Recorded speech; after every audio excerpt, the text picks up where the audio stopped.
the necklace, Mr. Feel it? No. You want the necklace?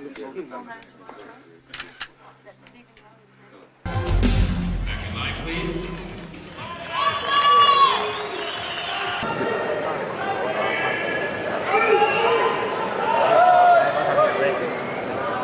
That's my problem? Yes. I have no problem with not knowing everything about you. I'm How not are you here to gonna know go- everything about This you. is the type of I'm here class to that be. we have.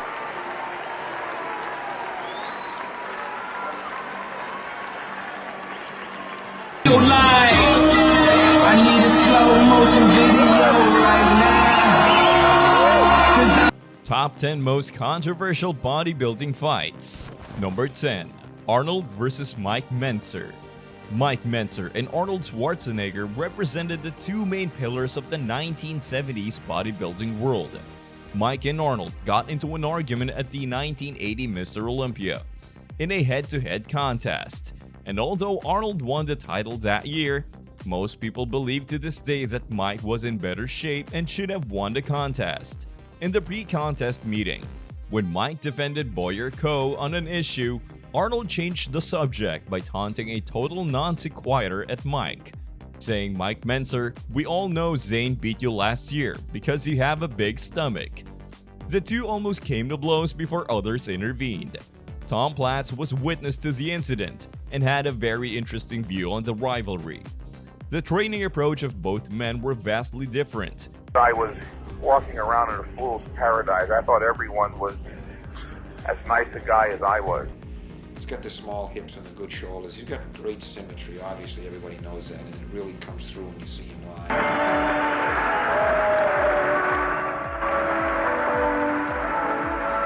As was their approach to life. Where Arnold was more of a schemer, Mentzer was a thinker. Arnold would try to overturn or upset fellow competitors, whereas Mike would help them out. Arnold became more famous, going on to become an international movie star and the governor of California. But in the bodybuilding world, Mike's hit training approach has actually picked up more ground since the time the two competed against each other. And the hit training style continues to become more popular across the board. And Mike spots as one of the sharpest thinkers and most respected athletes, and the sport remains unchallenged. Number 9. Tom Platz vs. Phil Heath. In a sport defined by over-the-top physiques, Tom Platz's legs are the stuff of legend. The man who eventually earned the nickname the Quadfather got his start in bodybuilding during the late 1970s when he arrived at the iconic Gold's Gym in California. From there, apart from success on the stage, a sort of folklore has developed around Platz's strength, particularly his prowess on the back squat. Though he never captured Olympia gold, there's no denying the impact Platz had on bodybuilding and the larger strength sports community as a whole. You always give it everything you got. So many times when I did 50 reps, at 25 I was done. At 35, I can't believe I did 35. At 45, But you know something? I got news for you. That's where winning is. I need a slow motion video right now. As always, that begs the ultimate question. Just how strong was Tom Platz? Was he as strong as Phil Heath?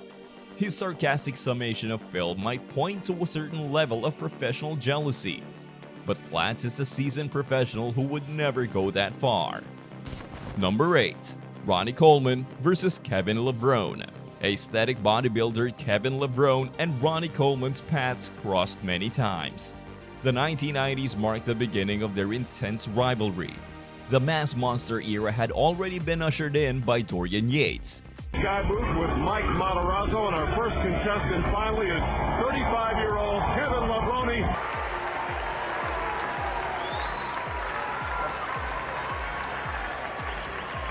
He won 6 consecutive titles from 1992 to 1997.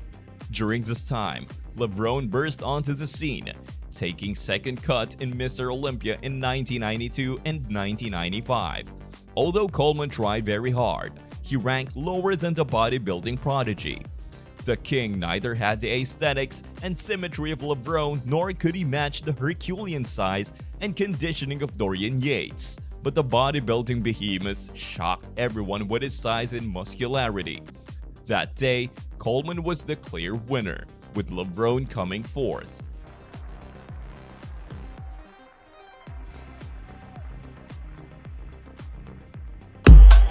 Spread out a little bit, fellas. Spread out. Front double bicep. The rivals often competed in the next few years, developing a friendship. Number 7. Lou Ferrigno versus Arnold Schwarzenegger. The 1970s belonged to one man in bodybuilding, Arnold Schwarzenegger. However, one bodybuilder named Lou Ferrigno motivated him to the top. If it weren't for Arnold, he would have been a multiple Mr. Olympia title winner. They finally met on stage at the 1974 Mr. Olympia, only for Arnold to take the title for his last competition. The similarities between Schwarzenegger and Ferrigno helped to create the hype between this battle of the giants. Both Arnold and Lou were tall, big bodybuilders. Arnold was able to beat Lou both psychologically and physically, cementing his final Mr. Olympia win. Significantly, the duo trained together and appeared in the famous documentary Pumping Iron. Number 6. Kai Green versus Phil Heath. The tension between Phil Heath and Kai Green was so thick you could cut it with a knife. Or was it? So what about the hype? Phil Heath and Kai Green had been butting heads ever since before the 2014 Mr. Olympia contest. If there was that much bad blood, why would they go out of their way to train together and look happy? They would most likely be training with their own crew and leaving each other alone if the feud was as bad as they have been playing it out to be. On Green's side, the zeal and the passion was higher to dethrone Heath. That's my problem? Yes. I have no problem with not knowing everything about you. I'm not here to know everything about you. This is the type of I'm here class to that be. we have. I think I definitely pushed him to look the way he did. I mean, he looked incredible.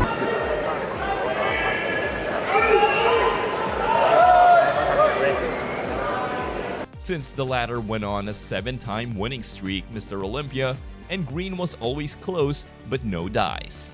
Nevertheless, Green's achievements were not at all average. He won the Arnold Classic twice, and other heralded shows like New York Pro.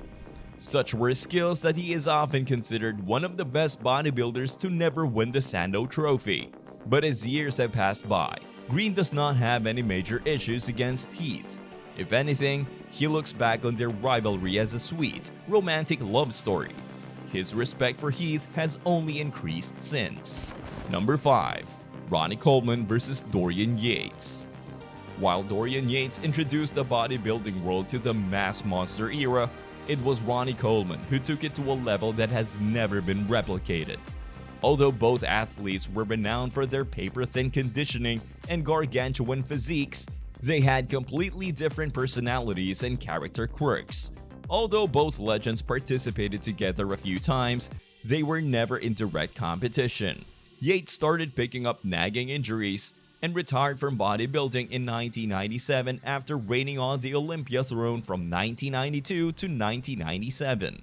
Young Coleman slowly rose up the ranks during this period, while Yates was in the twilight of his career. Probably 3 to 4 times a week, but when I train it's very, very intense, heavy weight.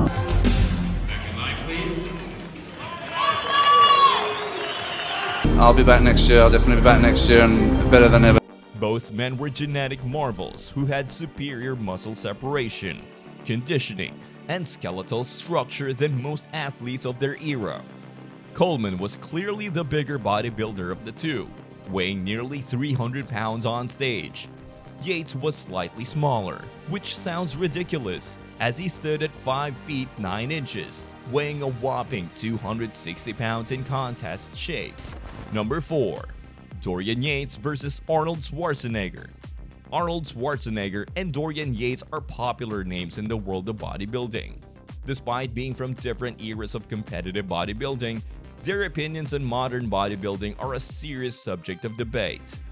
Dorian Yates trash-talked Schwarzenegger's 1980 Mr. Olympia title win against Yates' mentor. In the neck this neck. You want the neck?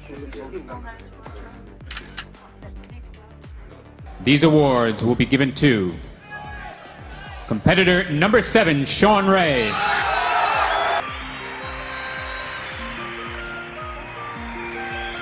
And Schwarzenegger's rival, Mike Mentzer.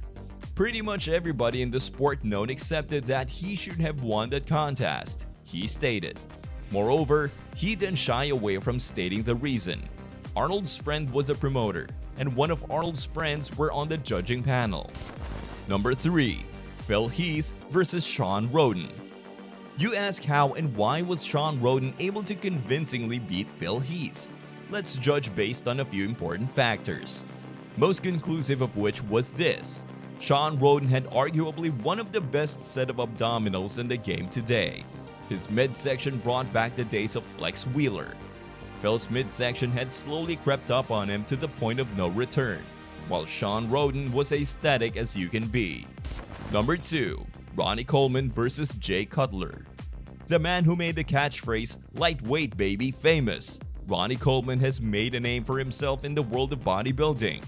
In an interview, Coleman recalled his loss to Jay Cutler. In Mr. Olympia's 2006 competition, Jay Cutler defeated the great Ronnie Coleman, who won 8 consecutive Mr. Olympia titles. The rivalry between 4-time Mr. Olympia Jay Cutler and 8-time Mr. Olympia Ronnie Coleman has long been known to the public, but there is still mutual understanding between the two. Number 1. Jay Cutler versus Arnold Schwarzenegger.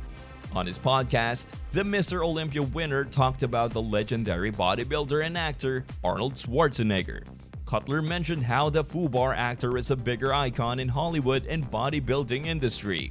The 49-year-old bodybuilder also mentioned that Arnold made people realize that there is nothing impossible. His views regarding the best bodybuilder of all time usually features the likes of Arnold Schwarzenegger and Ronnie Coleman. That's all we have for you folks. Join us next time.